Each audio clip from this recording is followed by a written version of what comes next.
California, stay away from here. Stay away from here now. Don't come in here. Whatever you hear, stay away. John Doe has the upper hand. What's in the box?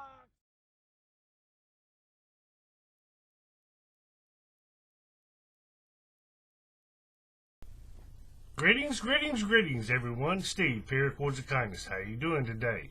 Hopefully your weaving's been happy. Okay, what I have for you today is another edition of What's in the Box. Man, don't look at the box. What's in the box? But before we get to the box, as always, I'm going to talk at you. For those who are new to the channel, I say thank you for subscribing. Okay, these What's in the Box videos, I order quite a lot of stuff and get boxes, and I usually unpack it. Mostly to show the colors and different pattern cords and things like that. Because like I've said in the past, you can look at a website and they'll give you a picture of the cord so you can see the color.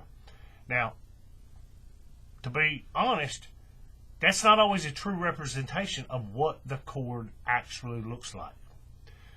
Depends on lighting, camera angle, type of camera, all that kind of stuff.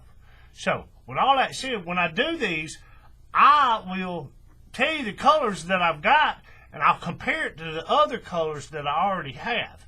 You see what I'm saying? That way you can see, you know, these colors side by side under the same lighting. Hopefully that makes sense. Okay, but I also just simply talk about what's going on in my little corner of the paracord world. I'll show you what I've been making, what I've been working on, and I usually go off on some tangent and talk about a subject. And I have specifically something in mind today that I want to talk about. So stick around. I'll show you some of the stuff I've done. As always, a shameless plug. This is a stitched inverted Zawbar, Z-A-W-B-A-R. I have a tutorial for this one. And I think, if I'm not mistaken, no, this is not the one I made. The one I made was a green one, but it was the same thing. I made one earlier this morning. It's the same bracelet. I've just done it, instead of having two colors, the 550, I did it in three colors. International Orange, Imperial Red, and then I did all the stitching in yellow. But I'll leave the tutorial for this in the description below, right? Like I said, stitched inverted Zawbar. Okay, now, with that said, this orange, red, and yellow kind of thing going on, it's flames to me. That's what I think, flames. I've done quite a few bracelets like that. I've got one. I don't have a tutorial for this, and it's quite intricate stitching, just like this one is. But I'll show you this one. You can find the tutorial for the bracelet itself, but for those who, watch my channel, follow me on social media, I'll make a bracelet, and first thing I'm going to do is whip out my stitching needle, and I'm going to start trying to figure out how to stitch it, right, to make it pop. But here's one. It's called a high octane. And you could say, I've done all kind of stitching on it. I've got some red. Here, let's zoom in just a little bit. You can see this. This is a weave by Jason Lake. He's on Instagram, Lake Bros Paracord. I'll put the link in the description below. But it's got some Imperial Red here. Let me turn the light over here. Imperial Red right here. It's kind of hard to see because it's not much of a contrast for the orange, but it is there. And then there's a piece of Imperial Red running the lengthwise up under that piece of orange. Right? And then yellow. Now, just so you know, this is 4 separate elements of stitching. The red here, and this red, that's 2, and then you have it on this side, right? And then this little yellow stitch going this way, going down, that's one element. And then you have this angled piece following that orange, the angled orange. That's another element. So you have, 4 elements on either side. So it's quite intricate. It's quite intricate stitch. I had a buddy of mine who was trying to do it, and he said, man, I can't figure out how you did all that. There's the back of it. If anybody's smart enough to reverse engineer it, there you go. Pause it, look at it, figure it out. I did this bracelet a while back. And like I say, I'll sit down and I'll start stitching it. Well, I come up with all kind of different ways to stitch this thing. And I sat down one day. I said, you know what? I said, I need to make me a visual reference so I myself will remember how I did all this. So I sat down and I put, there's probably one or two other ways that I could stitch it also. But I put the ones that I used most often, I put them all in one bracelet. That way I would have it as a visual aid. So I could go, okay, how did I do that? Because, you know, you can go on YouTube. If you forget, you can go on YouTube and look up the tutorial for the basic bracelet. But me, I come up with my own stitch patterns. And I don't always, you know, I don't write it down. I don't film it. I just remember it. And this one is quite intricate. And it's kind of tricky the way it gets done on the back. So I was like, let me make me one. That way I'll have a visual reference and I can always go back to it and look at it and, you know, quote unquote, reverse engineer. Huh. That's that orange and red and yellow theme kind of. It's got a little black in there. Okay, let's see. What's something else I worked on? Here's one I did just recently in the past couple of days. I did this one. This is it's called a Kruger, K-R-U-G-E-R. I'm not sure what that word, or if it's it's not the name of the person, because the person who designed this, the weave itself, is Sato Garcia. I've done a few of his to date, a few of his weaves. But, you know, obviously me, I did the stitching. It's got a little acid purple, and what is this, grease blue, imperial red, and smoke gray. But I did this one. I made another one in some dark colors. You know, where's it at? Right here. It's the same weave, a little harder to see, but this is, the darkest one is blackish gray. Yes, that's the name of the color. And then charcoal gray, and then it's maroon. And, you know, obviously this is charcoal gray also. But there's no tutorial I found for this. I just come across a pictorial on the internet and put it on there. But those are some I did. Okay, let's see. I'll say this. I'm in a Facebook group. I'll give a shout out to a Facebook group. It's called Paracord Addicts. I don't know if YouTube will allow me to share the link to that or not in the description. If it does, I'll put the description below. I invite y'all to the group. It's a relatively new and small group, and we try to keep a light and happy atmosphere. We try to share our knowledge and learn from each other. I mean, I know that's what most groups say, but in this group, there's a lot of good people and a lot of knowledgeable people, and if you have a question, ask, and somebody is going to answer you. One of the group experts, I'm one of them, will answer you. Okay? But in that group, one of the ways that the admins decided to kind of foster growth and sharing of ideas was with what they call a weekly challenge. We have one lady every week. She just finds, you know, some random tutorial on whatever. Not always a bracelet. Sometimes it's a knot and loop or a Mad Max style. She did one. What was it? It was like what do you call it? Generic term, paracord buddy. Not a bracelet, not a keychain, just where you kind of sculpt something out of paracord. I forget what it was. I didn't participate that week. I don't always participate, but it's one of those things, and somebody will do something, and then somebody will go, let me add to that or modify it a little bit, and then they'll post their picture.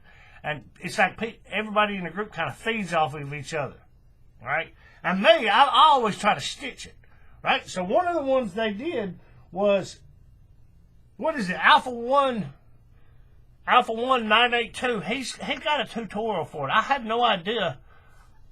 Let me see. I think,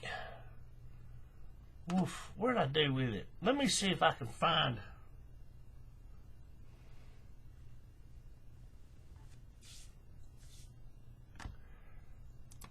Let me see.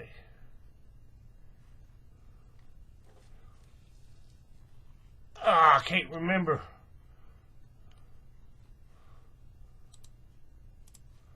Let me look. Give me just a second. I can find this. I'm trying to figure out the credit. Who I think he gives credit. It's, if I'm not mistaken, who designed the actual bracelet itself. Let's see. What has gotten into you, Tom? Okay, I've great. really never seen you like this. I'm in love. Commercials at the beginning of YouTube videos. Let's see. He says in the description, okay, here we go. Credit for bracelet design. It's an Instagram account. I don't know how you pronounce this. Pinoy Paracord 21. Pinoy? I don't know how you say that. Paracord 21 on Instagram, right? Okay. Now, with that said, it's called, he labels it as an Arrow Ladder Sanctified. And here it is. And it's a 2-strand core. Amazingly, this bracelet is a 2-strand core. But the nature of the way it's woven together, it makes it rather thick. It's a thick one. And, you know, wider than your normal 2-strand core bracelet. Right? And me, I did the stitching. If you can see this, I did the stitching. And I did this one on an independent core. So the core itself is burgundy. Hopefully you can see all that. It's burgundy. And then the 2 pieces of 550, what is this? Anthracite and acid purple. And then I stitched it in imperial red. And you see how the stitching is right up against the edge of this dark gray, the anthracite, right? That was me doing the weekly challenge. And, you know, it actually fit. A lot of times, first time you do something you're not familiar with, fit, not fit. This one actually fit decently. But then somebody in the group, he did it on a 4-strand core. He didn't do an independent core. He just did 2 separate colors. Said this one's got 4 colors. He did it on 2 separate colors, but he did it on a 4-strand core. And that made it a little bit wider. And I seen it, and I'm like, ooh, let me try that. So I did. So I made one right here. And this is black and acid purple and ultra neon. That's why it looks like it's glowing. Ultra neon stitching. And what I liked about this one is because that stitch, if you look, I don't know how well this is showing up on the camera, but this space between the black arrow piece in the middle and the black on the edge is a little bit wider than it is on this one, right? And it allowed for the stitching to be moved away from that edge of that. On this one it's gray, but on this one it would have been the black piece. You see what I'm saying? It's sitting more in the middle of that purple right there. And you can see it better, especially with that ultra neon. I mean, it basically blinds you. I haven't done one yet. I want to. I haven't done it yet, but I want to do one like this on an independent core. That way those core strands, because it's kind of hard to see. Maybe you can see this. I don't know. There's 2 core strands running down right through here. And that's what this stitching is going between. But then it's got this purple that's running this direction. Right? Well, if you do it on the independent core, these pieces running this way are one color, and then the core strands can be a different color. Makes sense, like it is on this one. If you look down in there, you can see that burgundy, but you can also see the acid purple. But I haven't done one with an independent core allowing you to get that extra color in a 4-strand core. But that's one I did. And I got some other ones over here. I'll show you these. Here's one in like an olive motif. I do these quite often. Stealth olive. What is this? Spinach green. And it's hard to see because there's not much of a contrast, but it is definitely stitched right here in, what is that? Olive drab. Then I did one in a dark blue, which is midnight blue. Here. Midnight blue, anthracite, and then I stitched it in midnight blue. So you wouldn't have been able to, well, I mean, you could, that midnight blue stitching on this 2-strand cord would have got lost because it would have been right up next to that midnight blue. But on this, it widens that little gap, and you can see it. Right? Okay, here's one I did in the black and gray. I do this quite often.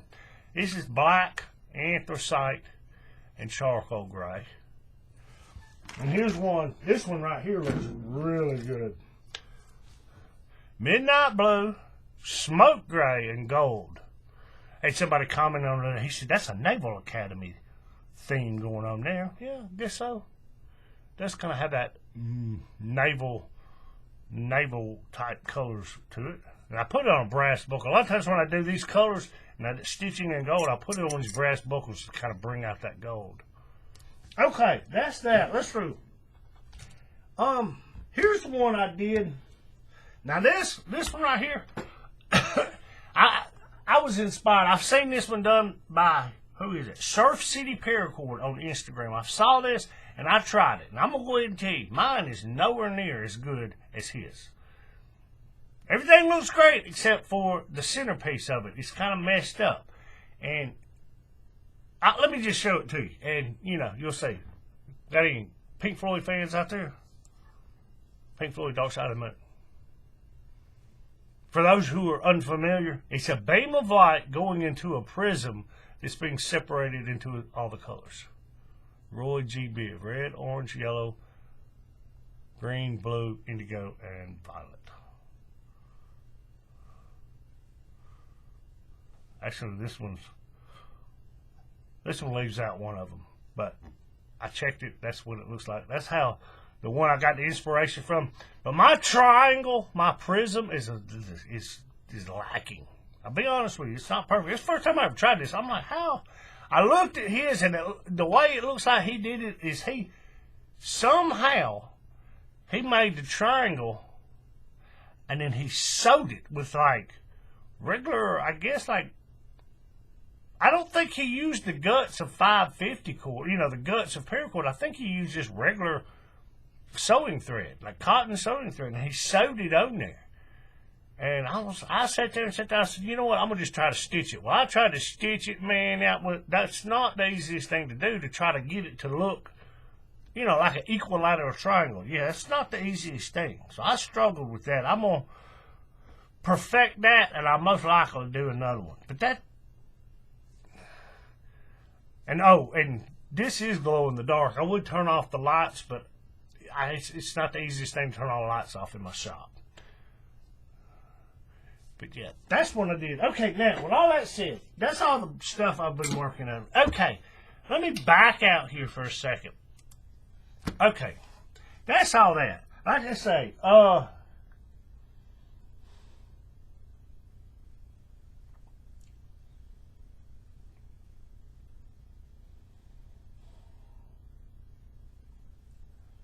yeah, check out, I say this, check out the description below.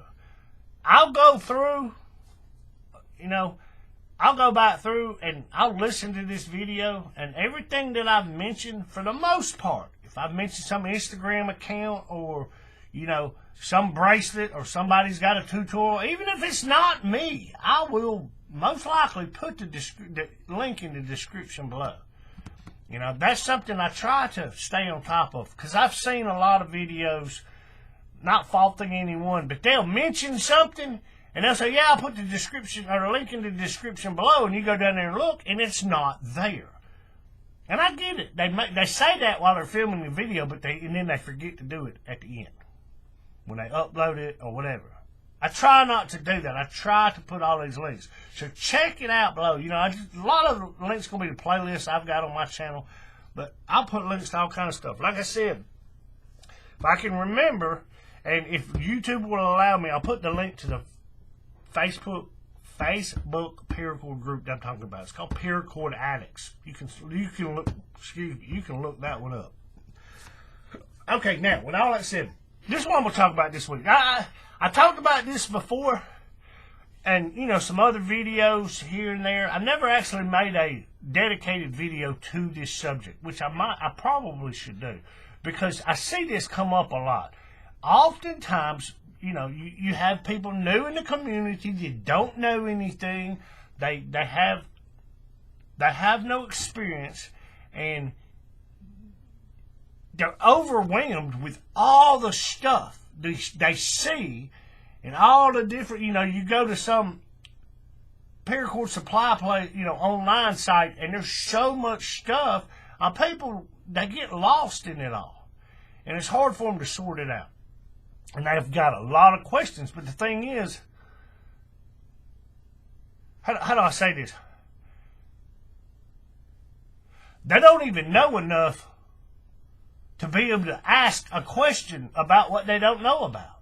They don't even have the basic working knowledge. And I fault nobody. That's just the way it is. There's so much stuff, so many different tangents and, stuff in this community that when you see it, it's overwhelming. And most people, when they come into it, they have no basic knowledge of stuff, and they get lost in it all. See if I can't help out with this. I'm going to talk about buckles. I've talked about buckles before. Like I said, I've talked about this, but I've never made a dedicated video of this. I'm going to talk about buckles, not price of buckles like I did last week. I'm going to talk about size of buckles. I've seen this in the past week. I've seen this question, phrase slightly different 3 different times in... I know 2 of them were in 2 separate Paracord groups. I'm not sure where the other one was. I forget. It may have been in one of those same groups or a completely different 3rd group. It doesn't matter. So I'm going to see if I can answer. And the basic question was basically, what's the most common size of buckle to use? Because they go on, when these online suppliers and they see, they even make these little tiny buckles. Never bought any, never used any, couldn't tell you anything about those. But like a 3/8 inch, a 1/2 inch, 5/8 inch, 3/4 inch, 1 inch, and they even make some bigger for, something other than a bracelet, I assume, like a belt or a dog collar. And a lot of times people will come in and do it here. I'm going to show you just a second. I've got an example of what I'm about to mention. Let me get it. I know exactly where it is.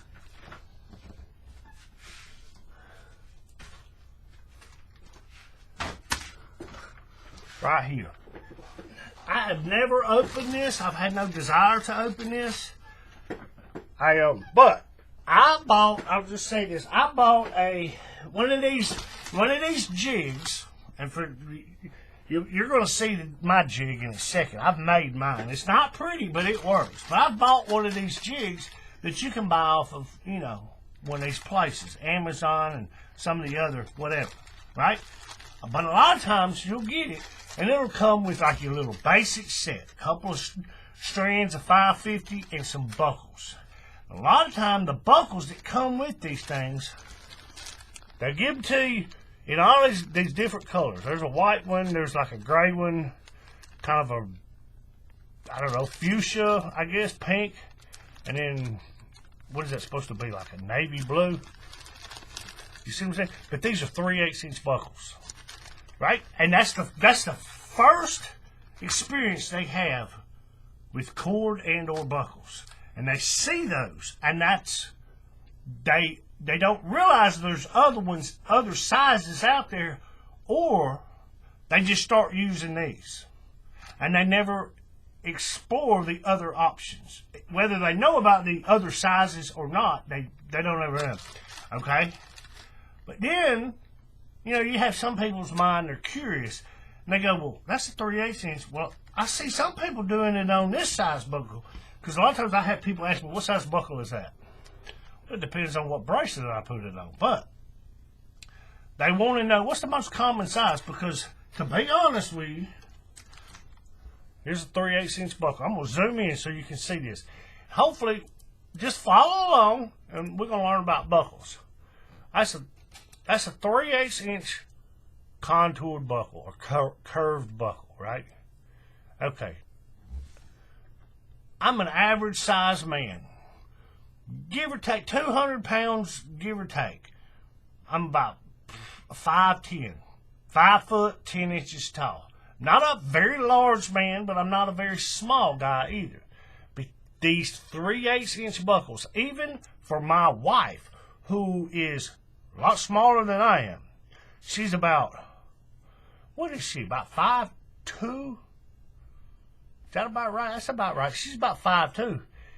And when I first started doing this, I made some bracelets on these size buckles. And I asked her, I said, wear this, tell me what you think. And, you know, I didn't say anything about the buckle. I said, just tell me what you think about the bracelet and everything else. She come back and she said, I don't like the buckle. I said, why not? She said, I can't open it. She said, the buttons on it are too small for my fingers. And that was my same concern. For an adult, you know, the average adult, whether you're a man or a woman, these little buttons on the side of a 3/8 inch buckle, they're hard to manipulate. They can be. Because you got to push them in so far to get it to come out. And that's just a tiny little buckle. Right? And I said, okay, I got you. So, I made some with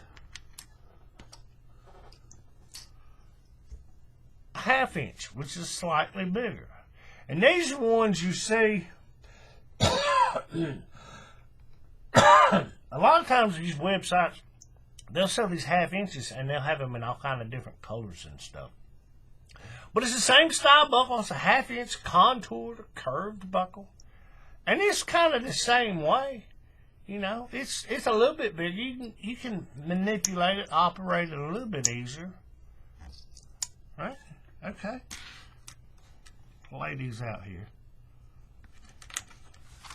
Then you have the next step up, which is a 5/8 inch. Same buckle, contoured, 5/8 inch buckle. These are a little bit easier to operate.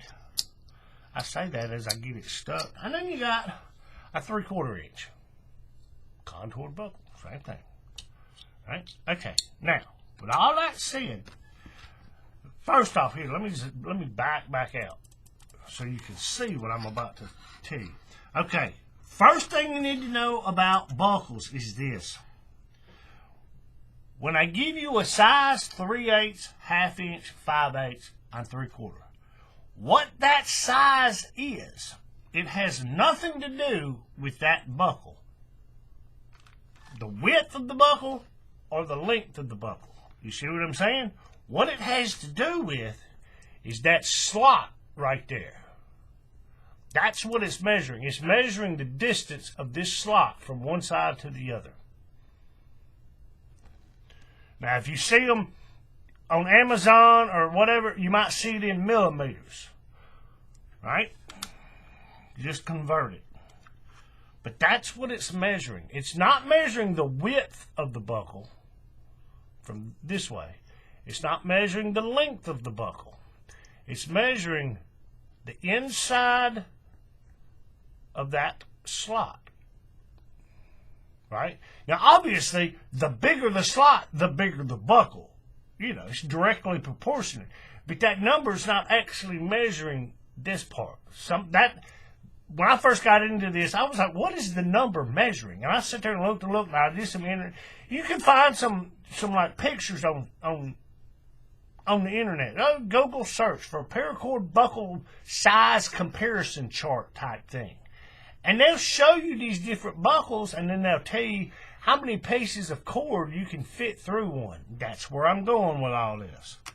Right? But a 5/8 inch, it's measuring the slot from here to here, 5/8 inch. 3/4 inch, it's measuring that slot. Not the outside of the buckle, but the slot itself. Right? Okay, now, I'm going to see if I can explain this. I tried to explain this to a person in the group, and they didn't understand me, and then I made them a little video, and I tried to explain this, and I'm not sure if they completely understood or not. And I just chalk it up to they don't have enough experience in doing some of this stuff, so there was so much information at once, they didn't know what to do with it because they didn't have the experience to filter through what I was telling them. I'm going to see if I can't make this simple. Okay, first off, These are too small for an adult hand. Unless you're using like 95 type 1 paracord. Other than that, I wouldn't use these. I don't use these. Same thing with a 1/2 inch. You will most likely never see me use a buckle this small. Unless for some specific reason, this is what I have to use. But I'm not going to use one of these by choice unless the nature of what the bracelet is, the mechanics of the bracelet and the size of the cord and all that kind of stuff dictate that has to be used. I'm not going to use one, right? Pretty much the same way with this 1/2 inch. It's the same way. If you're using thinner cord, 95 for example, this may be your best bet. But for most of us, when we come into this, we work with 550. And I'll show you, 550. Right? You can go on the internet, type in Paracord size comparison chart. It'll spit back a bunch of graphs and charts. I ain't gonna say graphs, but charts. And, you know, it'll tell you the thickness and all that kind of stuff, number of strands and all that kind of stuff. But it comes down to just doing it and seeing what works. What's best suited for what you're going to make. But most people come into this and they use 550. Now I'll show you this. Here's a piece, let's see, here's a piece of 95. And this up against a piece of 550. Right? You see there's a difference in the thickness. Okay? This is what they call type 1. This is what they call type 3. Microcord is also considered type 1. It's just the thickness. It's actually the tensile strength, meaning how much pounds per pound you have to pull to get it to snap. Tensile strength. That's what tensile strength is.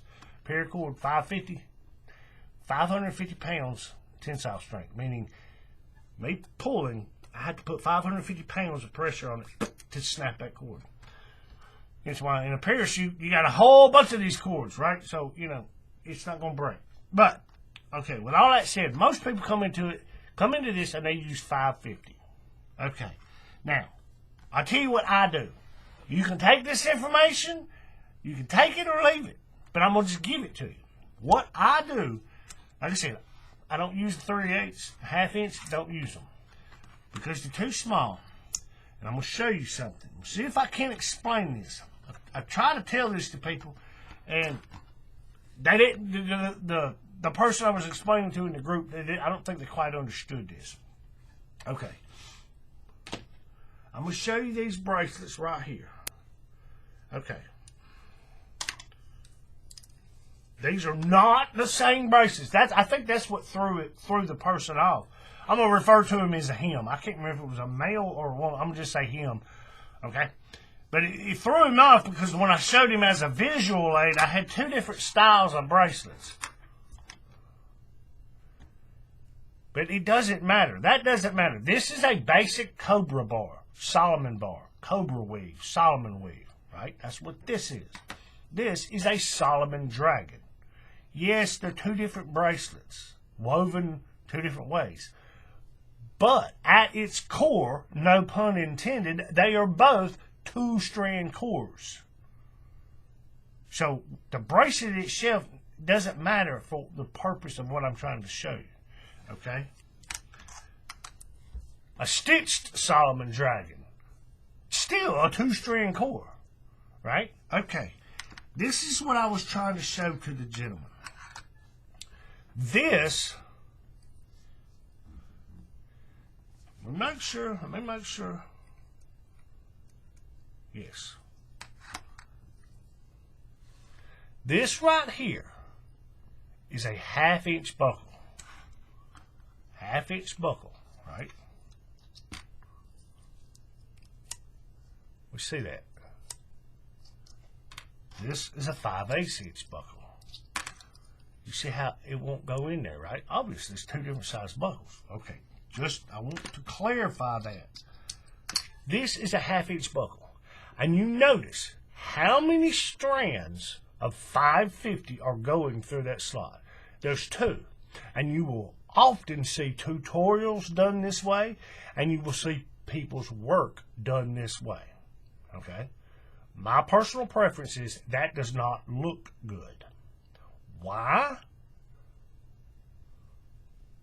You see how that buckle, it's got a little bit of slop, if you will, and it slides back and forth. It doesn't look good, in my opinion. You may like that. I don't. But if you want your product to look neat, clean, and tight, I don't recommend this.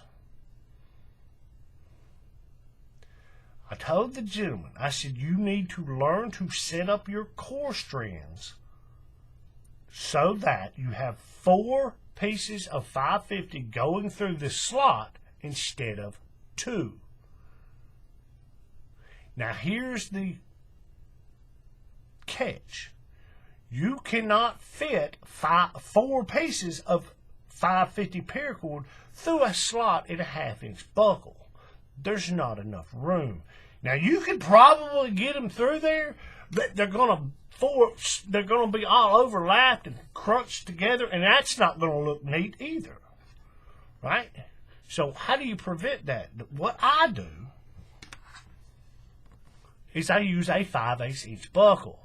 And if you look on one of these Paracord buckle size comparison charts, they will tell you you can put 4 pieces of 550 paracord through that slot. And you see how, for the most part, this one's not perfect, but for the most part, they are laying perfectly side by side. They are not overlapping. But also notice they're taking up the entire slot. So the buckle does not slide back and forth. It looks neater. Does that make sense? Now, I get it. If you're making a bracelet for a child with small hands, no problem. Use a 1/2-inch and do it like this. They're not going to care anyway. They're not going to notice that. But we want our stuff to look neat, clean, and tight. And that's the way I do this. Now, you don't have to do it. I'm just showing you how I do it, right? The thing is, you can fit 4 pieces of 550 perfectly through a 5/8-inch buckle, and they will lay side by side, and it will take up all that room. I'm going to tell you, getting that last one through there, sometimes it can be a little tricky, but it will go through there. But see, you can't do this on a 1/2-inch buckle. So these are both 1/2-inch buckles, see? It's got 2 slots. You can't put 4 pieces through that slot. It won't fit. And it won't look, they'll be all bunched together. And we don't want that. We want them to lay flat and to be neat. Now, here's the bonus. This same method, I'm going to get to that in a second. The same method that I do this, you can also do on a 3/4-inch buckle. Paracord buckle size comparison chart will tell you you can put 4 or 5 cords through this slot.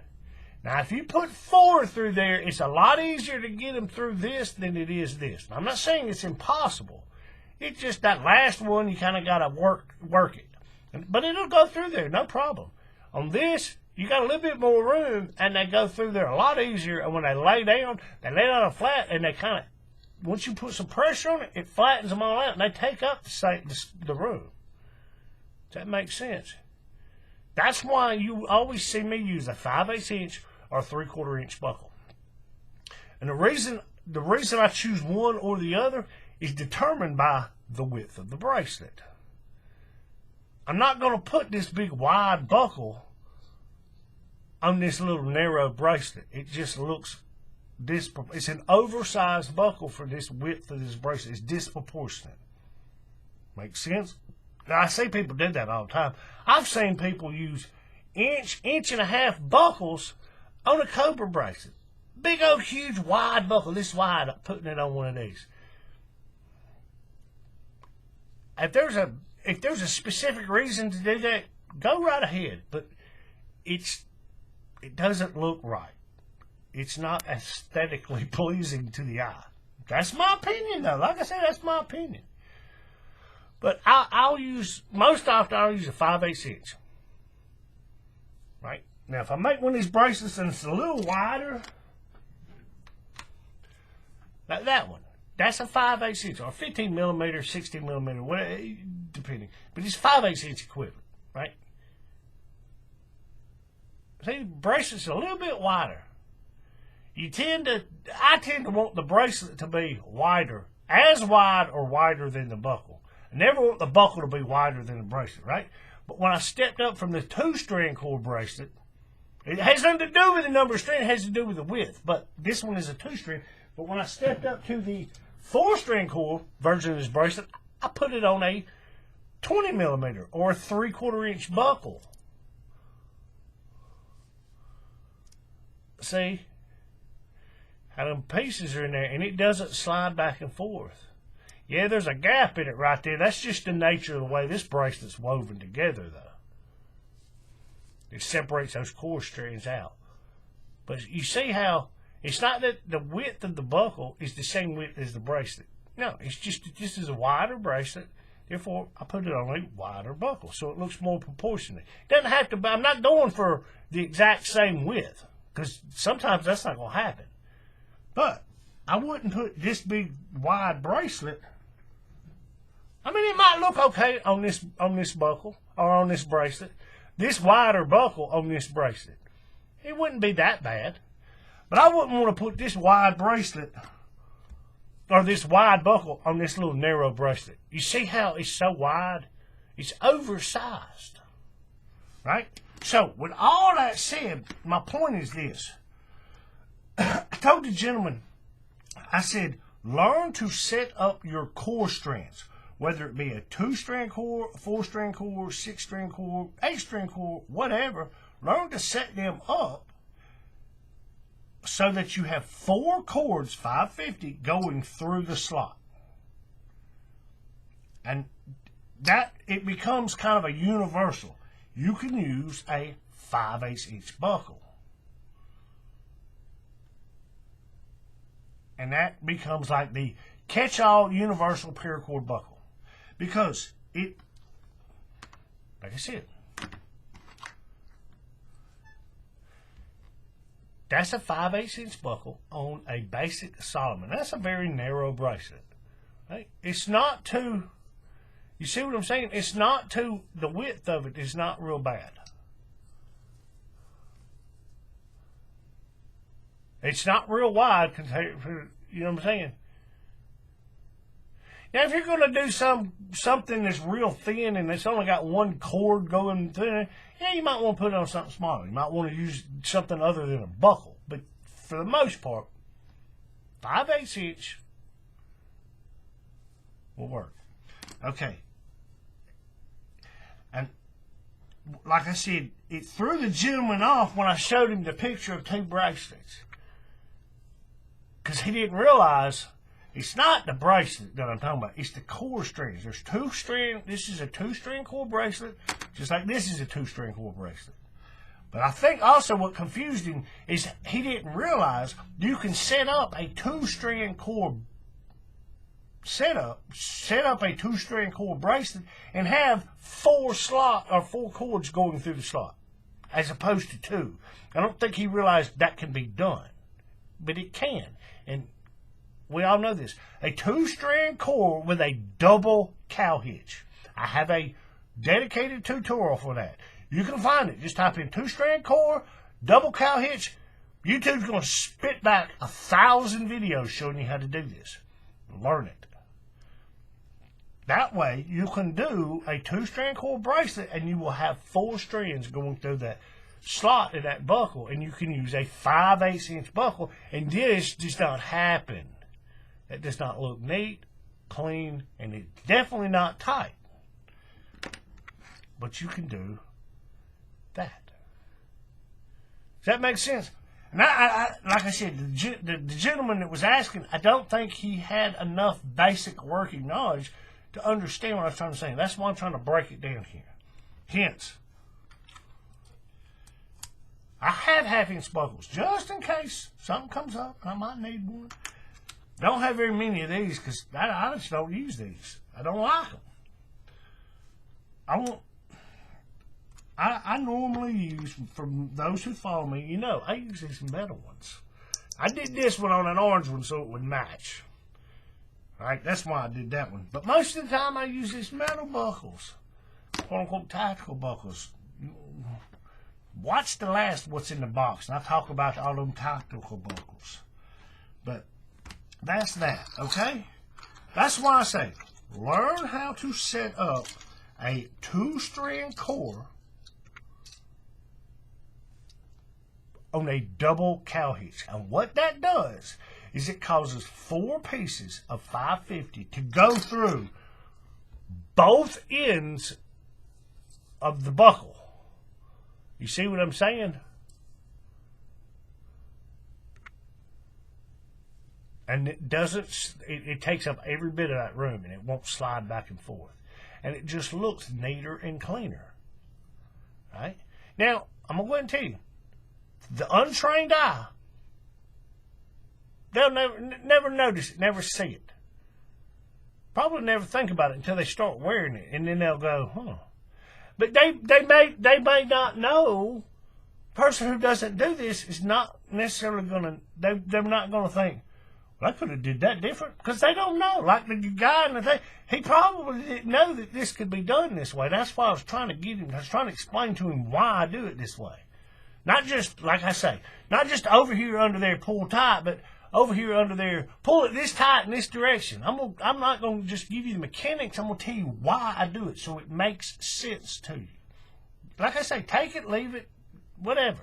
Doesn't matter. I'm just trying to help out. Okay, now, with that said, like I say, I put the tutorial. I put this tutorial, there's a link to a core strand setup playlist in the description of pretty much every one of my videos. But I'm going to show you how I do this really quick. It's not hard. It's pretty simple. Hopefully I can do this pretty fast. Piece of 550. Let me get out. I've already got a jig set up with a 5/8 inch buckle. Okay, let's see. Right here. 5/8 inch buckle. That's what this is. You see all this? I don't recommend this. If you use it, you got a jig and you got all this stuff, I don't recommend it. I recommend you take every bit of that off. All this stuff off. Why? Because that's just extra stuff when you're weaving and you got cords whipping around, breaking the sound barrier, they get caught on stuff. I learned that. I don't use this anymore. It's still there, but I don't use this jig. I've got another one. But I got this one set up already with plastic buckles. To do a 2-strand core with a double cow hitch, which would allow you to have 4 strands going through both the male, well, this would be the female, and the male end of the buckle. And you don't have that little slop, that little slack and slide there, right? Okay, I'll show you really, really quick how you do this.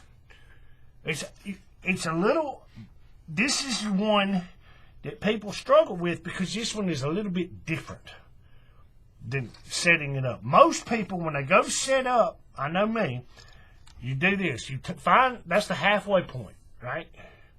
They'll take it, and they'll go down through the top. And they'll go down through the top of the slot. And they'll hitch it and do whatever. Okay. On a 2-strand core with a double cow hitch, you don't do it that way. And I know when I first started doing this, trying to learn all this stuff, that's something I recommend. Learn your various core strand setups. You're going to watch videos and people do 4-strand core. That's the one I see a lot. 4-strand core setups. I've seen it done quite a few different ways. I finally just picked the way I like. Mine's a little different than most of the videos out there. So if you watch mine, you're going to see it and you're going to go, well, that's different than the way this guy did it or that channel did it. You're right. But it works for me and the way I do all this stuff, okay? But no matter. Most of the time when you set up your core, you go in from the top like this. You take that halfway point, create the loop, you go down. Now, on a 2-strand core with the double cow hitch, you start from the bottom. Start from the bottom. And that's what, when I started doing all this, that was something that always threw me off. I couldn't ever remember this. But you get up through there. Hopefully I can get this through there.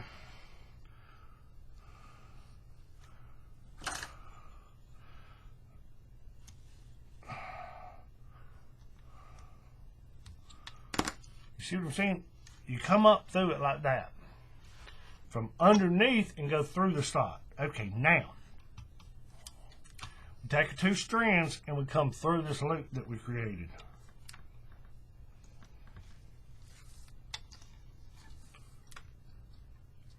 Right?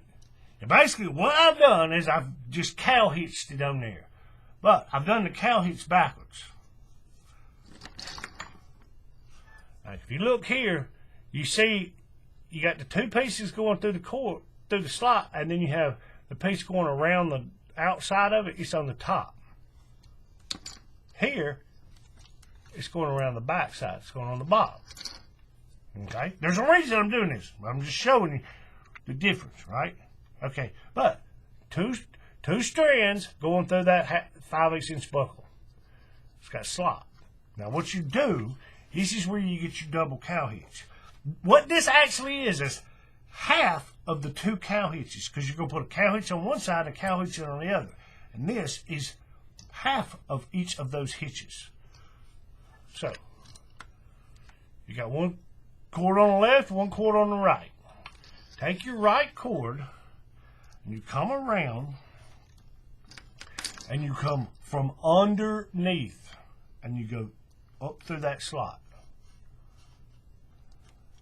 And this loop that has been created, now if you're making a bracelet, it's going to be a big old huge long loop. Pull it through until you get down here to this loop. Take this cord and go through the loop. You see what I'm saying? Bam! And there's your 1 cow hitch with the piece going across the top. Right? Now you do the same thing on the other side. You take the cord on the left and you... Now this is where it can be, getting this piece through there can be sometimes a little difficult, but it will go through there. It's not impossible to go through there. You kind of have to grab all your cords and push them over to one side to make room, and then take it, kind of work it through there and pull it up. And again, this loop that's being created, take your cord and go through that loop. Bam! Now you have 2-strand cord with a double cow hitch, which allows you to have 4 strands of 550 going through the slot on a 5/8" buckle, and they don't slide. It takes up every bit of that room.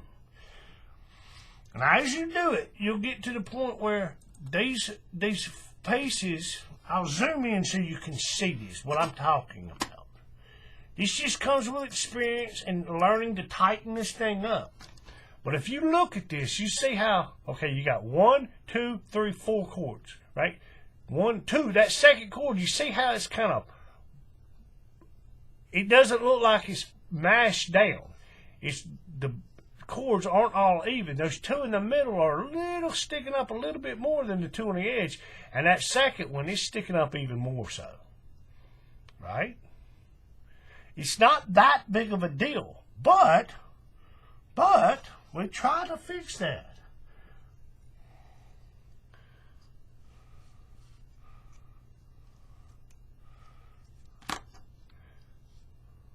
See how it looks a little bit more even now? But that just comes doing that. I mean, that's just my attention to detail, my OCD, whatever you want to call it, right? But the more you do it, you will start to learn how to get that thing tight and make it whatever. Make it so they're all laying in there flat, perfectly flat, everything neat, clean, tight, plumb, flush, level, you know, for the carpenters and the painters and, or not the painters, the carpenters and the plumbers out there, right? Right. Now, what we do here is pretty much the same thing. We take these 2, keeping the right on the right and left on the left. We come up to the top. Now, this is where it gets, this is not hard either. We take both of them and we go right down, we go through the top, down through the buckle. Right? Now, what we do here, I've heard this little term, splitting the rails. Meaning, you take those 2 cords and you split these rails and you come up through the middle, keeping the right on the right and the left on the left. We see how that is? Now all you do is the same thing, and you just create a cow hitch up top. Take the end, you come up from the bottom, through the bottom of that slot, and this loop you created, you come through the loop. And bam, you got a cow hitch right there. And you do the same thing on the other side. Take the end of it. You're gonna, again, you'll have to push everything over, come up through that slot, and a loop go through that loop. Right? And that's it. Now you have a 2-strand core with a double cow hitch. And what you end up with, and I know I don't have it all tight and all that, but I'm not going to do all that. I'm going to just show you how to do it. Now what that does is that allows you to have 4 strands of 550 going through the slot in a 5/8" buckle. And they will fit perfectly. And you don't have that. You think, well, that's a lot of work. No, once you start doing, I know when I first started off doing this, I was like, oh man, I got to do a 4-strand core setup. Oh man, that's a 6-strand core setup. And I'd struggle. It'd take me 15, 20, 30, 45 minutes to set it up and get it measured and all that kind of stuff. And I said, you know what, sit down and just learn this stuff. Learn the basics. Bam, the basics.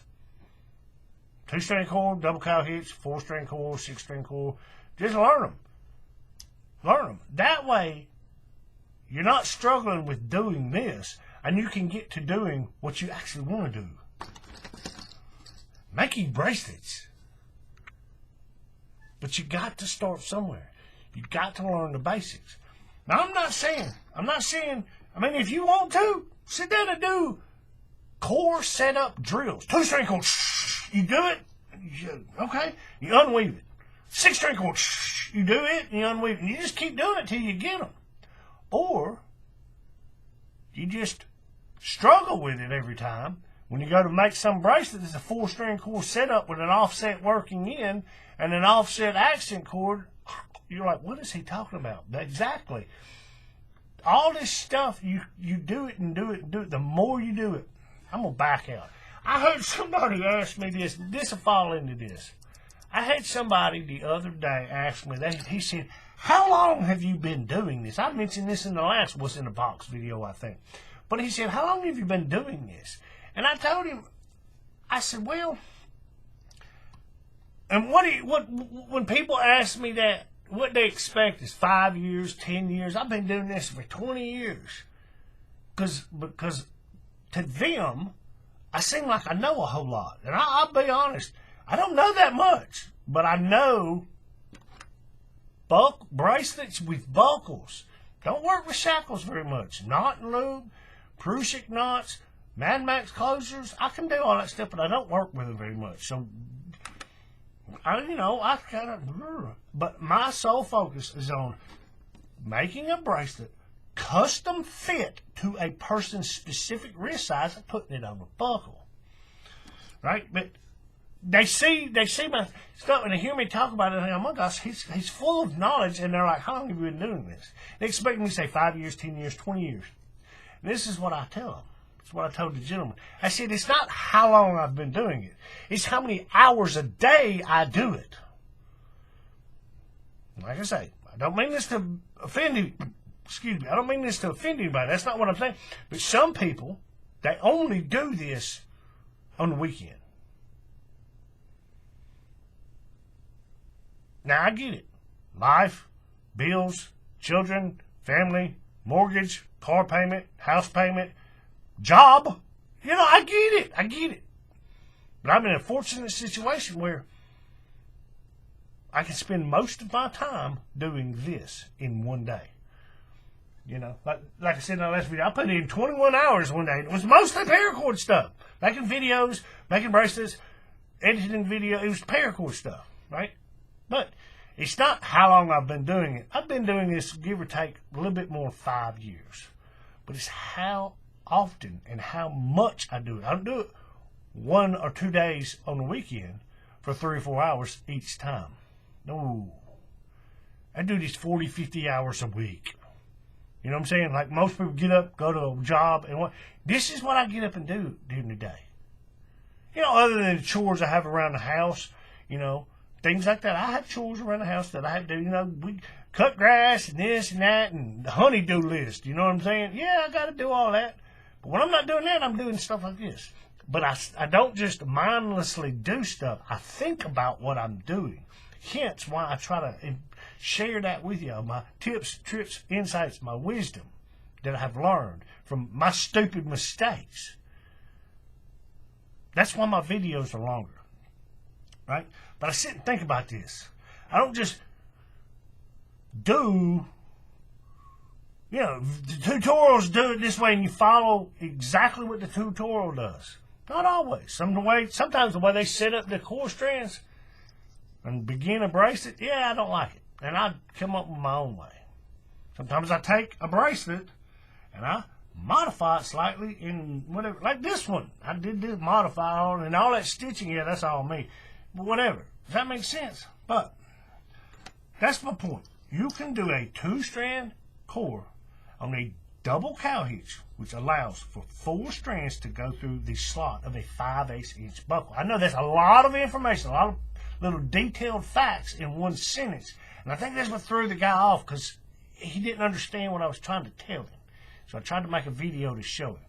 You see what I'm saying? And you end up with 4 strands of 550 going through that slot in a 5/8 inch buckle, as opposed to only 2 going through a 1/2 inch buckle and you get this.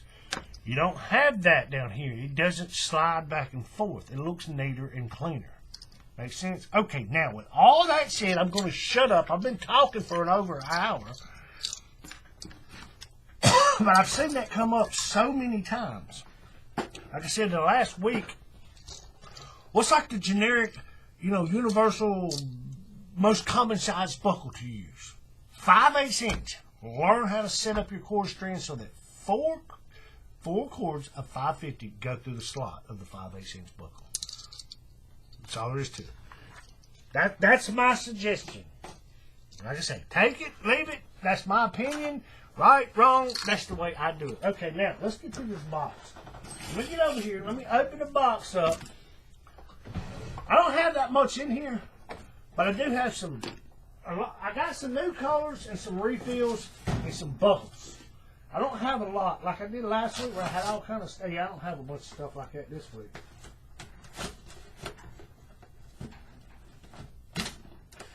This is...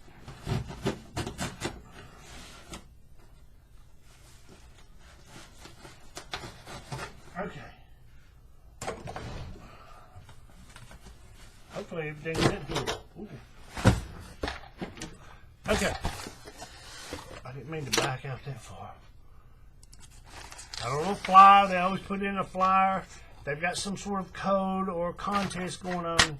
Paracord EU. You hadn't learned. Okay, here's my invoice. Get on the side of the way. Okay.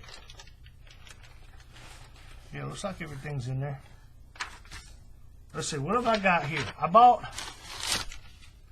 I use this color quite often. This is a 100-meter spool of midnight blue. 100 meters is basically the equivalent of 300 feet. If I'm not mistaken, it's a little less than 300 feet. But Paracord EU sells it by the meter, not the foot. So, 300 foot, basically, like I say, 300 foot, midnight blue. I use this color quite often. Midnight blue. Midnight blue. I weave with it. I don't often stitch with it, but I do have, whatever. Midnight blue is probably one of the darkest blues you can find. They have, what is it, Galaxy blue? Or Space blue's got a green hue to it. If you've ever seen that, it's a polyester cord. But Galaxy blue, I don't have any on hand. Well, wait a minute. I got a bracelet over here. I can find it.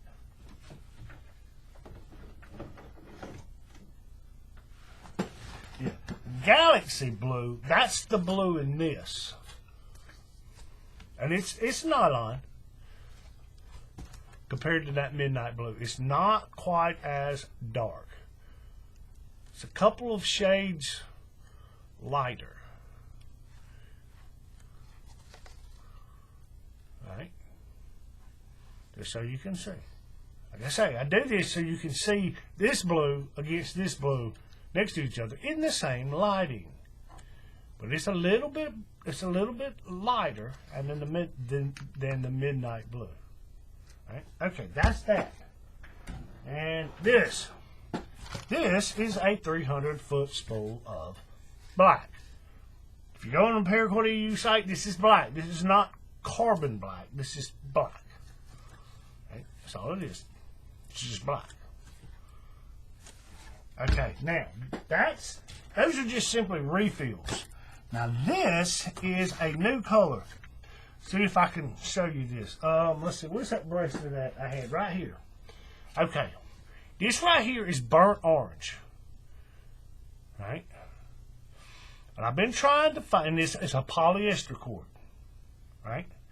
I have nothing against polyester. People say, which one's the best, nylon or polyester? I'm like, the question is not which one's the best. The goal is to learn to work with both of them. Right? Okay? I have nothing against polyester 550. But I don't like polyester microcord. I don't like it. Right? And, like I told a friend of mine the other day, I said, when I buy cord, I will most often buy 550, 95, and micro. Maybe not all at the same time, but I'll eventually try to get those three sizes in the same color. It opens the door to more options on something like this, because this has got 550, 95, and micro cord on it. Right? This one, if you can see it, there's two pieces of yellow running the lengthwise of this bracelet. They're going up under that orange. Now, on this one, it's 275 because I had it, and I'd rather use 275 on this the way I've done this. But if I didn't, I would have just used 95, right? But that's 95, or that's 275. The stitching is microcord, and then, you know, the orange and the red is 550. But my point is this: when I buy a new color, I try to get it in all the various sizes. 550, 95, and microcord, right? And I've already had this one. And it's fox orange nylon microcord. What it is, I've been trying to find a burnt orange equivalent that I can get in nylon. Not because of I don't want the polyester 550. I don't want the polyester microcord. I don't like this stuff. I would rather have nylon. Now I know these are not the same exact colors. This one's slightly darker, but it's about the closest I can find to that burnt orange color is this, which is fox orange. And I already had the microcord. And in this batch, I bought, what is that, like 30 meters. Basically 100 feet. It's like a 100-foot hang. Paracord EU, they put it on spool for you, which is the way I store my stuff. I hang it from the ceiling in my shop on wooden dowels. But it's fox orange and 550. Right? And then this is 95. Actually, it's 100, the way they label it there, but it's the same stuff. You see what I'm saying? Now I have this fox orange, which is basically a burnt orange equivalent in micro, 95, and 550. Right? That's it. Now this is just some buckles I got. I bought some more buckles. Last week I bought a whole bunch of them. They still had them in stock, so I went ahead and bought me some more. Well, I got them. Now, with all that said, this little 15 millimeter, 5/8 inch equivalent brush bracelets, they out of stock now. That's how fast these things go. They're like, yeah, Steve, it's because you bought them all. Well, I didn't buy them all. They're just only like, I don't know, 10 of them in there, along with that big, huge bag I bought last week. And then what did I got here? I bought some more of the black ones. 15 millimeter, 5/8 inch equivalent black. And then this is, I want to say this is the 20 millimeter black silicone buckles. Now I'll go into it. Silicone. The buckle itself, just so you know, these are a zinc alloy. Like most of these quote-unquote tactical buckles you find off of Amazon, they're zinc alloy. And then they've been, I don't know, powder-coated, painted, something. It's paint. This is not a zinc alloy. This is a steel buckle. It's made out of steel. And it's coated in silicone, which gives it more of a non-reflective, stealthy kind of look. And that's black. But it's a 20 millimeter, 3/4 inch equivalent. You can't get these silicone ones in anything smaller than a 3/4 inch, 20 millimeter. It's that or larger. You can't get them in the smaller 5/8 inch. But they have these in, I get them in black, navy blue, and maroon. I use them. Let's see, there's a navy blue one. And I've got a maroon one somewhere around here. Let's see. Yeah, here's one right here. There's a maroon one right there.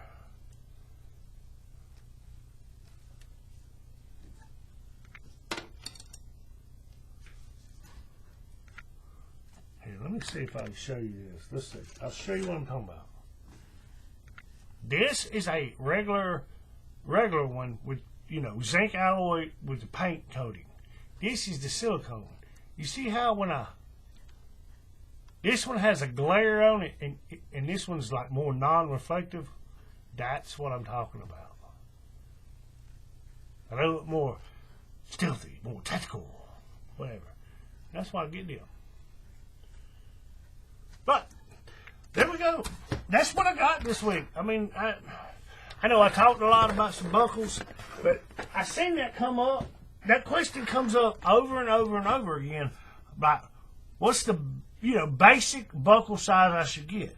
Most people don't ever, when they come into this, they'll get one of these things, you know, a little basic starter pack from Amazon or something that comes with a jig, and they use those. They don't ever think to, well, let's try something else. Or they'll look at some of these Paracord supply places and they see there's bigger buckles of different sizes, and then they're like, well, which one do I need? What do I use? And they got questions.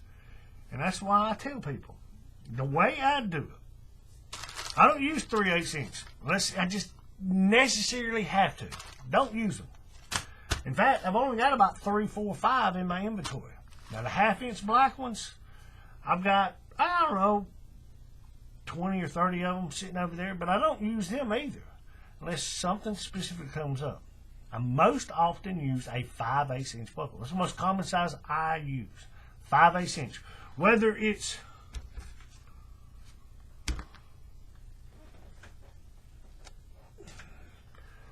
one of these metal tactical buckles or the plastic one. And I don't use these very often either, the plastic ones, unless I'm trying to get a color match. But I use these.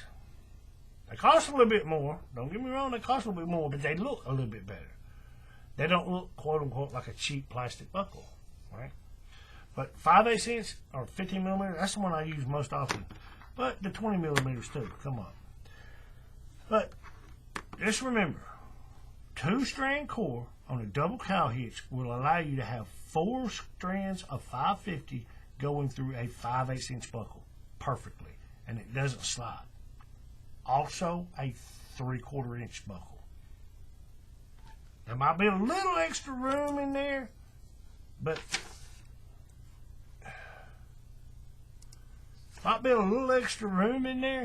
normally when you do it and you set it all up, it's not gonna slide. It's not gonna slide. But there you go. Hopefully you learned something. You got something you didn't know. Like I say, if you got questions, put them in the comments below. You got any suggestions on something you want me to do a tutorial for? If it's something I made before, I'll most likely do it. If it's something I've never made, I'll look into it, figure out how to do it, and I'll make a tutorial on it. And you know me, I'm going to sit down and try to stitch it. Most everything I do, I can find a way to stitch. There's some things not easy to stitch. But like I said, give us a like, give us a share, subscribe to the channel. But I'll end this one like I end them all. Keep it neat, keep it clean, and keep it tight. Happy weaving.